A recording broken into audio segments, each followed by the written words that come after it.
आवर्त सारणी के डी ब्लॉक को उनके n-1 डी में इलेक्ट्रॉन के प्रवेश के आधार पर कुल 4 श्रेणियों में विभक्त किया जाता है। इनको 3D श्रेणी, 4D श्रेणी, 5D श्रेणी और 6D श्रेणी कहते हैं।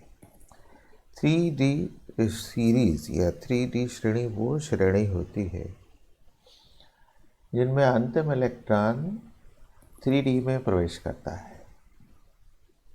जिनमें अंतिम इलेक्ट्रॉन 3D में प्रवेश करता है। इसमें 3D का जो प्रारंभ है वो स्कैंडियम से लेकर के जिंक तक है। स्कैंडियम से लेकर के जिंक तक है। स्कैंडियम का परमाणु क्रमांक 21 है और जिंक का परमाणु क्रमांक 30 है। तो स्कैंडियम से जैसे जैसे हम आगे बढ़ते हैं 3D में इलेक्ट्रॉनों की संख्या भी एक निश्चित क्रम में बढ़ती है। स्कैंडियम में 3D में एक इलेक्ट्रॉन होते हैं। इसका 3D का जो इलेक्ट्रॉनिक कॉन्फ़िगरेशन है वो 3D1 है। फिर उसके बाद टाइटेनियम में ये 3D2 हो जाता है। वनैडियम में ये बढ़कर के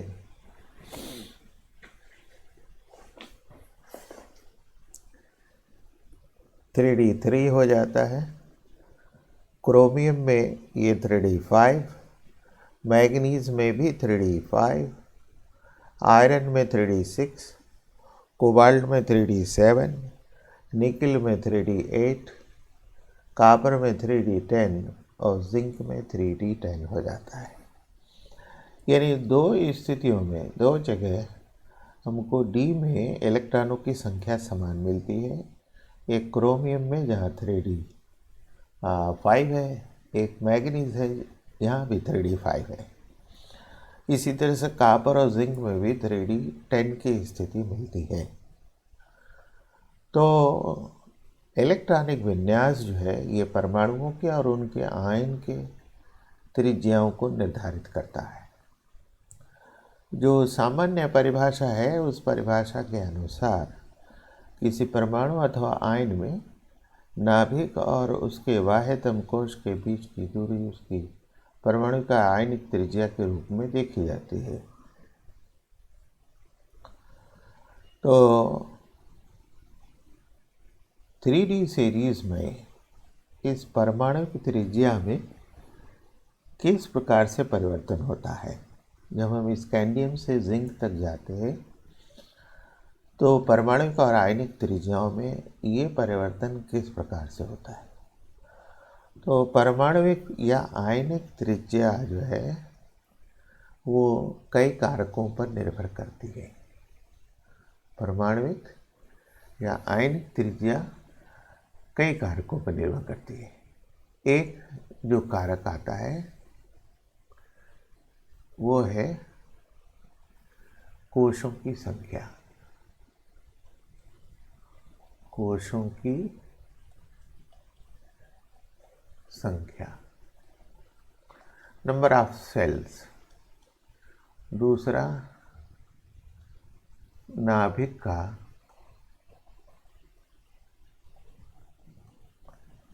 प्रभावी धनावेश, ज़ैफ। ये कोशों की संख्या होगी और ये नाभिक का प्रभावी धनावेश ज़ैफ हो गया। तीसरा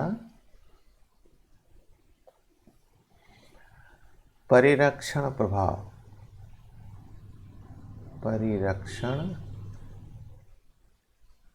या आवरणीय प्रभाव, शील्डिंग इफेक्ट। आवरणीय प्रभाव, शील्डिंग इफेक्ट, ये हो गया। और चौथा जो है आवेश, आवेशों की प्रकृति और संख्या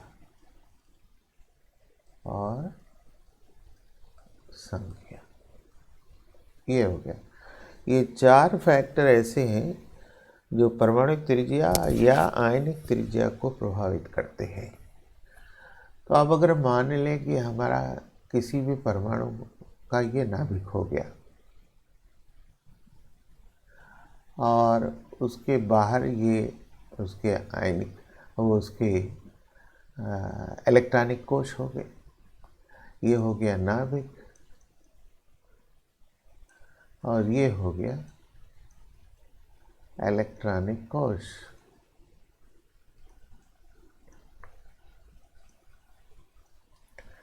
ये एक परमाणु है, उसका ये एक नाभिक है, उसके बाहर ये उसके इलेक्ट्रॉनिक कोश हो गए। तो नाभिक से बाह्यतम कोश के बीच की दूरी, नाभिक से बाह्यतम कोश के बीच की दूरी ये परमाणुक त्रिज्या कहलाती है। ये परमाणुक त्रिज्या है। अगर ये आयन है तो फिर ये आयनिक त्रिज्या होगी। तो इस परमाणु में नाभिक के बाद कुल मिलाकर के 1 2 3 4 कोश हैं और इसमें 1 2 3 कोश हैं। तो साफ स्पष्ट है कि चूँकि इस परमाणु में नाभिक के बाद 4 कोश हैं, इस परमाणु में नाभिक के बाद 3 कोश हैं। चूँकि कोशों की संख्या में यहाँ वृद्धि है, इसलिए यहाँ परमाणुक त्रिज्या या फिर आयनिक त्रिज्या बड़ी होगी। परमाणुक त्रिज्या या आयनिक त्रिज्या बड़ी होगी। ये कोशों की संख्या हुई जो परमाणु की आयनिक त्रिज्या को प्रभावित कर रही है। ठीक है। हम जब 3D सीरीज में चलते हैं तो हम एक ही आवर्त में बाएं से दाएं की ओर चल रहे हैं, एक ही आवर्त में बाएं से दाएं की ओर चल रहे हैं। तो कोशों की संख्या जो स्कैंडियम में है उतनी ही कोशों की संख्या जिंक में भी है। इसलिए कोशों की संख्या द्वारा परमाणु या आयनिक त्रिज्या पर क्या प्रभाव पड़ेगा वो इसके द्वारा 3D सीरीज में निर्धारित नहीं होगा। दूसरा फैक्टर है नाभिक का प्रभावी धनावेश। नाभिक का प्रभावी धनावेश, इसको ज़ैफ कहते हैं। तो नाभिक का प्रभावी धनावेश का क्या मतलब हुआ? नाभिक में ऊपर 2 मूल कण होते हैं, एक न्यूट्रॉन होता है, एक प्रोटॉन होता है। न्यूट्रॉन उदासीन होता है, प्रोटॉन धनावेशित होता है। इस धनावेश के कारण नाभिक पर धनावेश उत्पन्न होता है। तो प्रोटॉन के कारण नाभिक धनावेशित हो जाता है।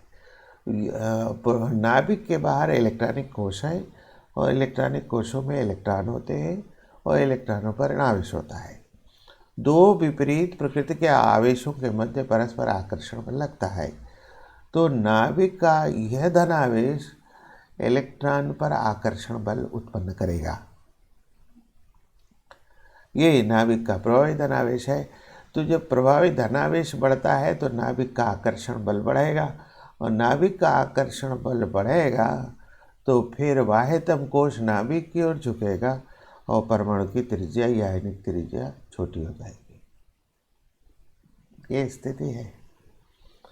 तो जैसे जैसे हम आवर्त में बाएं से दाएं चलते हैं, लेफ्ट टू राइट चलते हैं, तो परमाणु क्रमांकों में क्रमशः वृद्धि होती है। ये जनरल बात है। परमाणु के आवर्त सारणी के किसी भी आवर्त में जब हम बाएं से दाएं चलते हैं तो परमाणु क्रमांक में क्रमशः 1 की वृद्धि होती जाती है। तो जब 1 की वृद्धि क्रमशः होती है तो नाभिक का धनावेश बढ़ेगा, नाभिक द्वारा इलेक्ट्रॉन पर आकर्षण बल बढ़ेगा, फिर फलस्वरूप त्रिज्या कम होगी। इसीलिए जब हम बाएं से दाएं चलते हैं, left to right in periodic table में जब हम बाएं से दाएं चलते हैं तो नाभिक का धनावेश बढ़ता है, आकर्षण बल बढ़ता है, बाह्यतम कोश नाभिक की ओर झुकता है, जिसके कारण त्रिज्या में कमी आती है। अब हम 3D में इस चीज़ को लें, 3D में इस चीज़ को लें, यानी हम जब स्कैंडियम से जिंक तक आगे बढ़ते हैं तो परमाणु क्रमांक में 1 की वृद्धि होती है, नाभिक में प्रोटॉनों की संख्या बढ़ती है और नाभिक में प्रोटॉनों की संख्या बढ़ने के कारण हम ये कहेंगे नाभिक का धनावेश बढ़ा।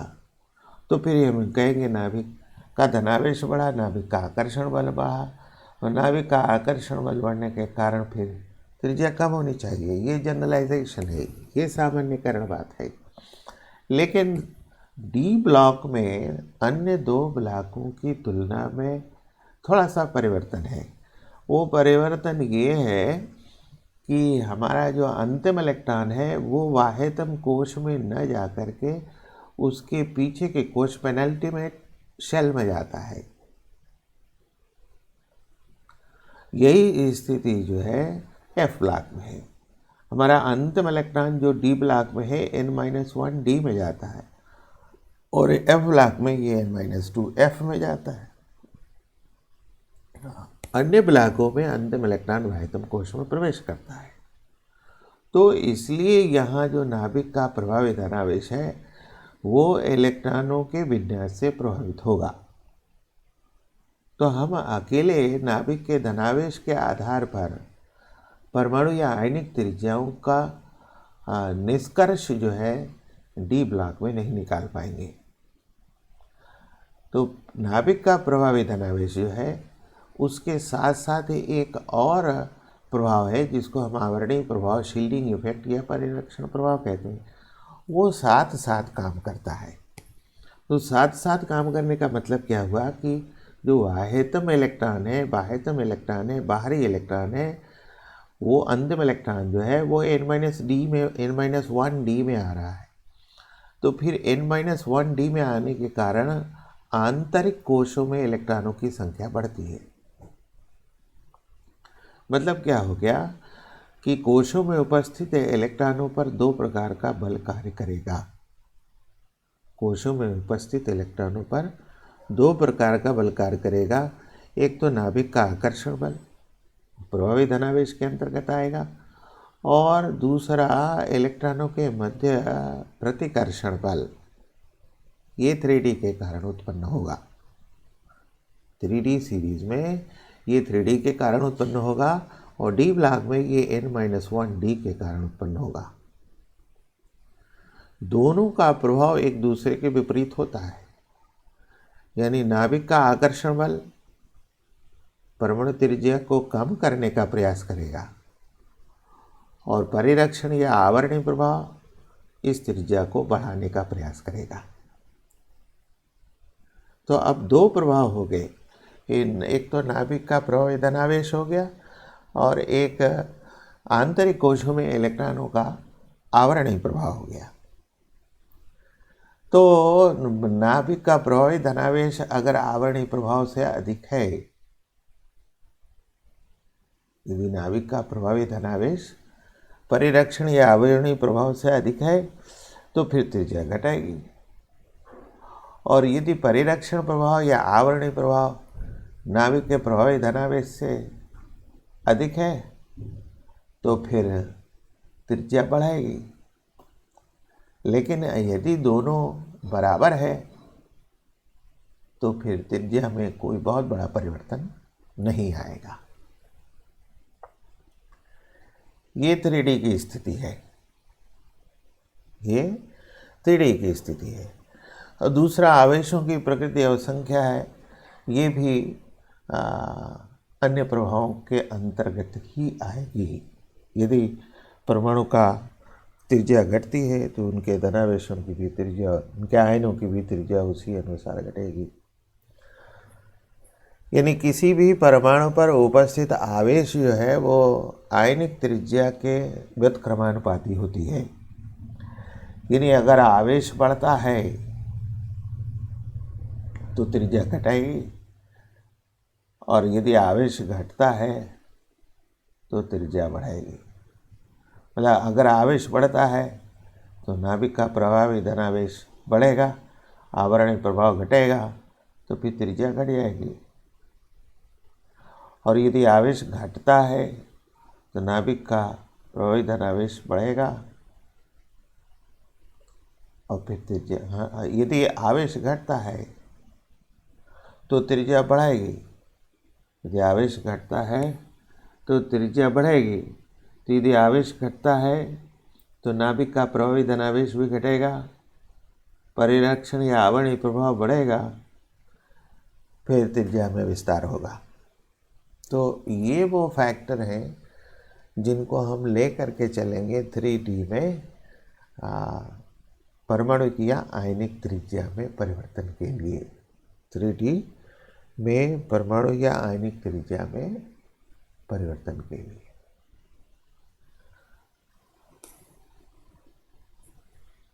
हम इलेक्ट्रॉनिक विन्यासों को देखें। स्कैंडियम परमाणु क्रमांक 21, इसमें डी में केवल एक इलेक्ट्रॉन है।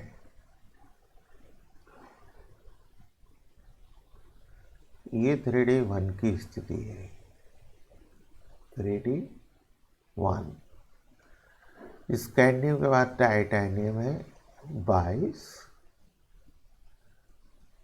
इसमें डी में कुल 2 इलेक्ट्रॉन है।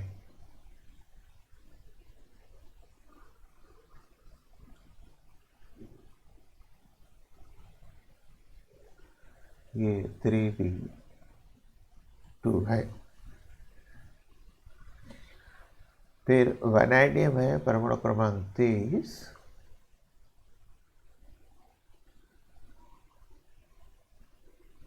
इसमें 3D3 की स्थिति है।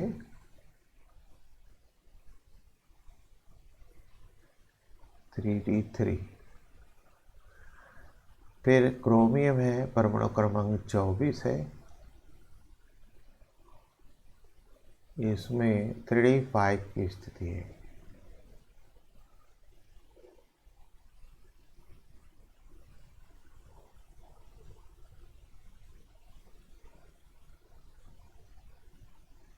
ये 3D5 है।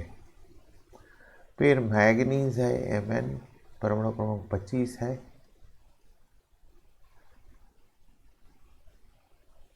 यहाँ भी 3D5 की स्थिति है।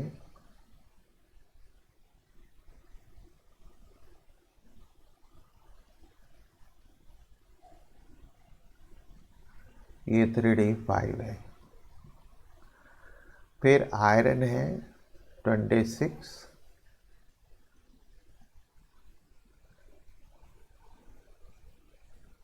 यहाँ डी कक्षकों में कुल मिला करके 6 इलेक्ट्रॉन है। ये 3D6 की स्थिति है, कुल 6 इलेक्ट्रॉन आएंगे। ये 3D6 की स्थिति है। फिर आयरन के बाद कोबाल्ट है 27, यहाँ एक इलेक्ट्रॉन बढ़ेगा 3D6 के स्थान पर 3D7 होगा।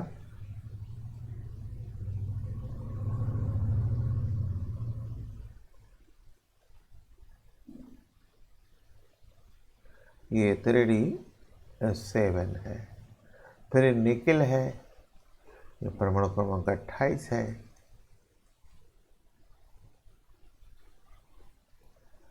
यहाँ 3D8 की स्थिति है, एक इलेक्ट्रॉन बढ़ेगा।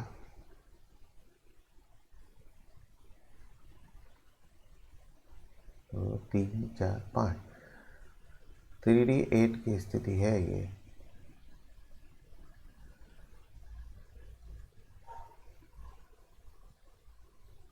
आठ। निकिल के बाद कापर है 29,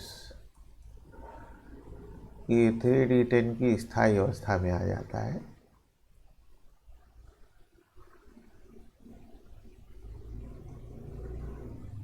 हर कक्षक में, प्रत्येक कक्षक में इलेक्ट्रॉन युग्मित हो जाते हैं, यानी कुल 2 इलेक्ट्रॉन हो जाते हैं। ये 3D10 की स्थिति है। और फिर जिंक है, यहाँ भी 30 हो जाते हैं।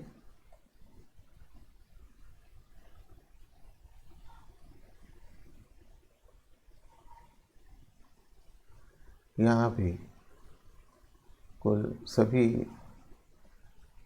इलेक्ट्रॉन युग्मित हो जाते हैं। ये 3d10 की स्थिति है।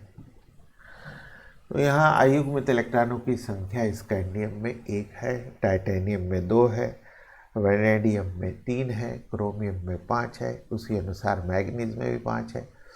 फिर Fe से लेकर के जिंक तक फिर क्रमशः अयुग्मित इलेक्ट्रॉनों की संख्या घट रही है। तो 3D श्रेणी में प्रारंभ में परमाणु त्रिज्या में नाभिकीय आवेश में वृद्धि के कारण परमाणु त्रिज्या में कमी आती है। ये एक मेन बात है। यानी जैसे जैसे हम आगे बढ़ते हैं हमारा परमाणु क्रमांक बढ़ता है और परमाणु क्रमांक बढ़ने के कारण जो है नाभिकीय आवेश बढ़ता है और नाभिकीय आवेश बढ़ने के कारण परमाणु त्रिज्या में कमी आ जाती है। फिर लेकिन इसी समय जो है जहाँ परमाणु क्रमांक बढ़ता है, नाभिकीय आवेश बढ़ता है, तो जो इलेक्ट्रॉन बढ़ रहा है वो बाह्यतम कोश में न प्रवेश करके n-1d में प्रवेश करता है। यानी वो चौथे को 3D में चौथे कोश में प्रवेश न करके 3D में बढ़ता है और 3D में बढ़ने के कारण ये 3D का इलेक्ट्रॉन 4s इलेक्ट्रॉन को आवरण प्रदान करता है और इस आवरण प्रदान करने के कारण नाभिक का आकर्षण बल घटता है और यही आवरणीय प्रभाव कहलाता है। मतलब क्या हुआ कि जैसे जैसे 3D में इलेक्ट्रॉन बढ़ते हैं ये 4s के इलेक्ट्रॉन को परिरक्षित करने लगता है। ये उसको एक शील्ड प्रदान करता है जो कि नाभिक के आकर्षण बल से इसकी रक्षा करता है। मतलब क्या हो गया कि यहाँ नाभिक का आकर्षण बल फिर क्षीण हो जाता है। इसके कारण जो परमाणुक त्रिज्या में कमी आ रही थी अब वो प्रभावित हो जाती है। मतलब क्या हुआ कि अतिरिक्त इलेक्ट्रॉन जो n-1d कक्षक में प्रवेश करता है उसके कारण परिरक्षण या आवरणीय प्रभाव बढ़ता है। अब परमाणु त्रिज्या के निर्धारण में दो प्रभाव एक साथ काम करने लगते हैं। उसमें एक है नाभिक का प्रभावी धनावेश और दूसरा परिरक्षण प्रभाव। ये दोनों प्रभाव एक दूसरे के विपरीत काम करते हैं। हम प्रैक्टिकल ऑब्जर्वेशन पर ये पाते हैं कि आधी श्रेणी तक परमाणु त्रिज्या घटती है और फिर धीरे धीरे ये बढ़ने लगती है, बीच में ये जाकर के लगभग समान हो जाती है। यानी 3D श्रेणी के अंत में परमाणु त्रिज्या में आंशिक वृद्धि देखी जाती है और ये इसलिए होता है कि 3D में इलेक्ट्रॉनों के मध्य जो प्रतिकर्षण होता है वो थोड़ा बढ़ जाता है और ये इस तरह से बढ़ता है कि जिंक में जाकर के ये बहुत अधिक हो जाता है। इसी कारण जिंक में जो त्रिज्या है वो अन्य से अधिक हो जाती है। ठीक है। और जब हम आवेशों के अंतर्गत आते हैं तो हमने आपको बताया कि आवेश जो है वो परमाणुविक त्रिज्या या आयनिक त्रिज्या के व्युत्क्रम में होंगे। यदि आवेश बढ़ता है तो त्रिज्या घटती है, आवेश घटता है तो त्रिज्या बढ़ती है। तो त्रिज्या बढ़ने का मतलब ये हुआ कि परिरक्षण प्रभाव बढ़ेगा, आवरणीय प्रभाव बढ़ेगा और नाभिक का धनावेश घटेगा। मतलब क्या हो गया कि अब हम स्कैंडियम से जिंक तक आ रहे हैं। तो स्कैंडियम से जिंक तक आने में आप अयुग्मित इलेक्ट्रॉनों की संख्या को भी कंपेयर करते चलिए। अयुग्मित इलेक्ट्रॉनों की संख्या क्रमशः बढ़ रही है। ठीक है। और बाद में ये युग्मित होती चली जा रही है। हम ये कह रहे हैं कि जब हम स्कैंडियम से जिंक तक आगे बढ़ते हैं तो आधी श्रेणी तक जो है नाभिक का प्रभावी धनावेश प्रभावी होता है और फिर परमाणु त्रिज्या घटती है, परमाणु त्रिज्या घटती है, लेकिन फिर मध्य में आकर के वो लगभग बराबर हो जाती है, उसके बाद बढ़ना प्रारंभ कर देती है और जिंक में ये मैक्सिमम हो जाती है। तो इसका मतलब ये हुआ कि जैसे जैसे डी में अयुग्मित इलेक्ट्रॉनों की संख्या बढ़ती है परमाणु त्रिज्या घटती है और जहाँ ये समान हो जाती है लगभग परमाणु त्रिज्या वहाँ समान हो जाती है और जैसे जैसे डी में अयुग्मित इलेक्ट्रॉनों की संख्या घटती जाती है वैसे वैसे परमाणुविक त्रिज्या भी बढ़ती जाती है, वैसे वैसे परमाणुविक त्रिज्या भी बढ़ती जाती है। और यही कारण है कि 3D में इस प्रकार का हमको परिवर्तन मिलता है। अब प्रश्न ये बनता है कि 3D श्रेणी में संक्रमण तत्वों की परमाणु त्रिज्या परमाणु क्रमांक के बढ़ने के साथ घट जाती है, परमाणु त्रिज्याओं में कमी श्रेणी के मध्य में थोड़ा कम होती है, क्या कारण है? हम परमाणु त्रिज्या को दो प्रभाव के अंतर्गत ले रहे हैं। परमाणुविक त्रिज्या को दो प्रभाव के लिए अंतर्गत ले रहे हैं, एक तो नाभिक का धनावेश और एक परिरक्षण या आवरणी प्रभाव। नाभिक का धनावेश ये बढ़ता है, नाभिक का धनावेश जब बढ़ता है तो त्रिज्या घटती है। इसका मतलब ये हुआ मैथमेटिकली दोनों एक दूसरे के व्युत्क्रमानुपात में हुए।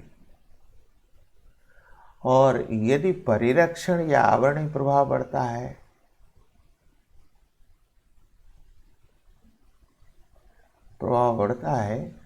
तो त्रिज्या भी बढ़ती है, तो फिर ये त्रिज्या के समानुपात में हुआ, त्रिज्या के समानुपात में हुआ। तो फिर मतलब ये हो गया कि नाभिक का धनावेश और आवरणीय प्रभाव तीन स्थिति में हो गए। एक, नाभिक का धनावेश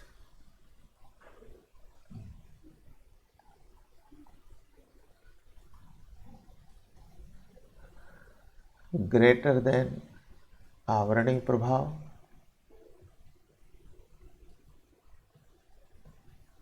दूसरा नाभिक का धनावेश लेस देन आवरणीय प्रभाव, और तीसरा नाभिक का धनावेश इज इक्वल टू आवरणीय प्रभाव।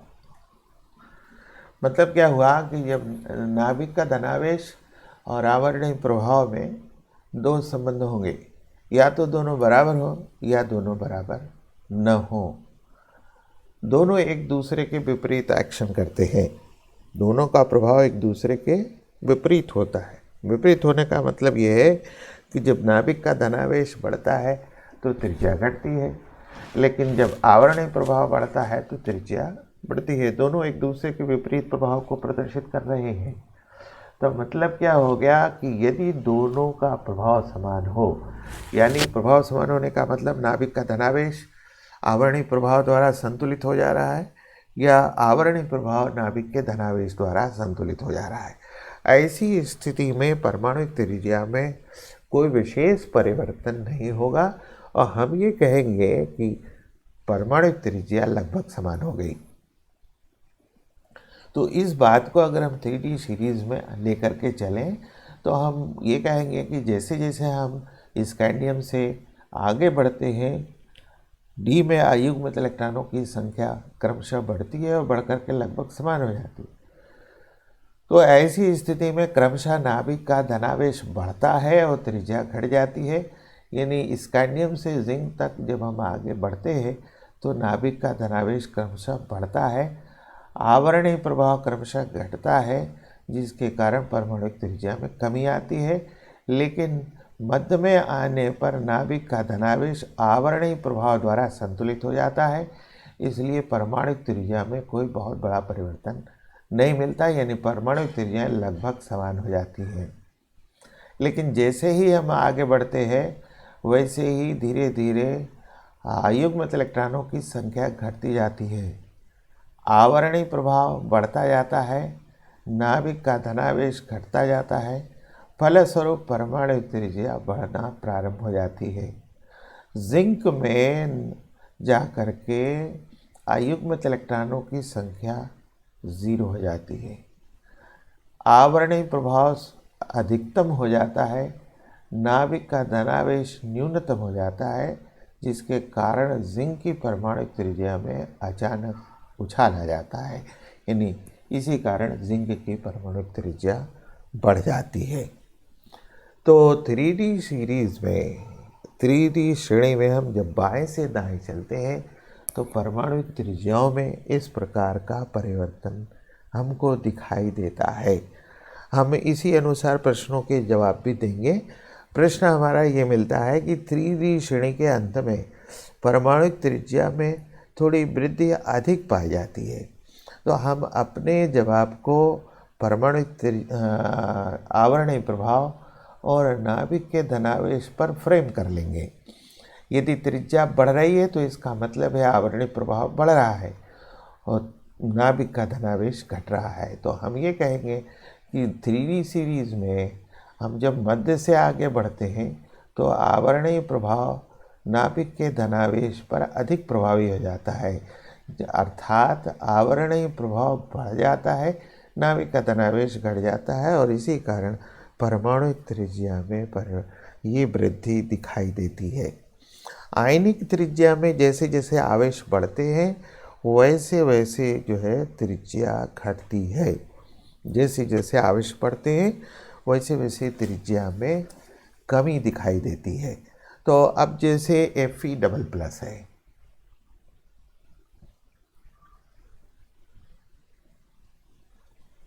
ये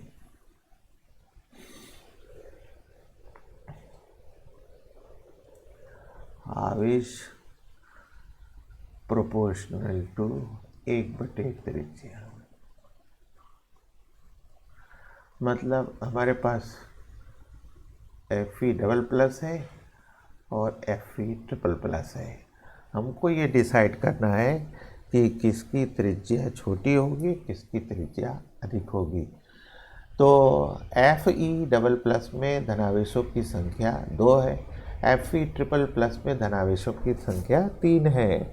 तो Fe++ में धनावेश जो है कम है, अधिक है।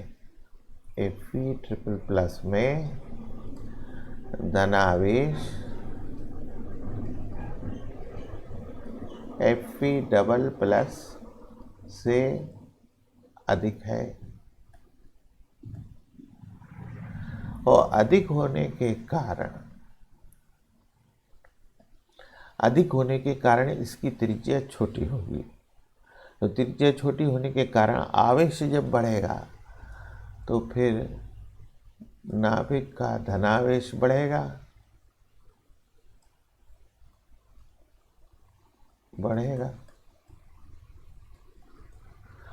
आवरणीय प्रभाव घटेगा,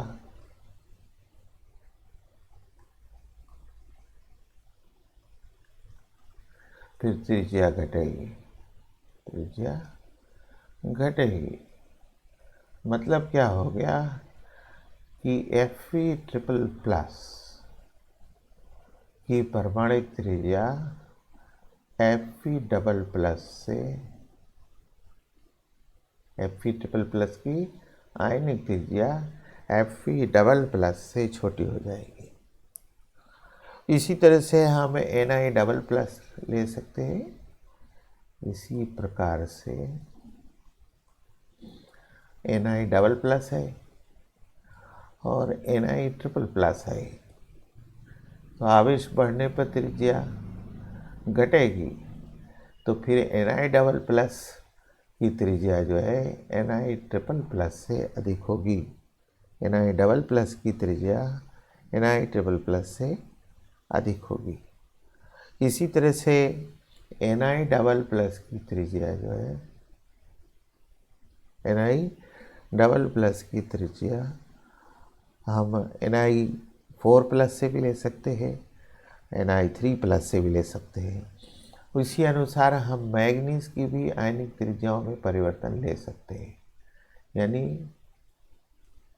Mn++ है और Mn++ है, Mn++ और Mn++।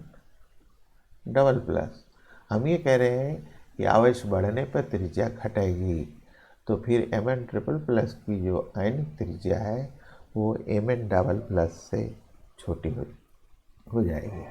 तो इस तरह से 3D सीरीज में परमाणु और आयनिक त्रिज्या में क्या परिवर्तन हुआ, हम इसको एक बड़े आसानी से नाभिक के धनावेश आवरणीय प्रभाव के आधार पर समझ और समझा सकते हैं। That's all.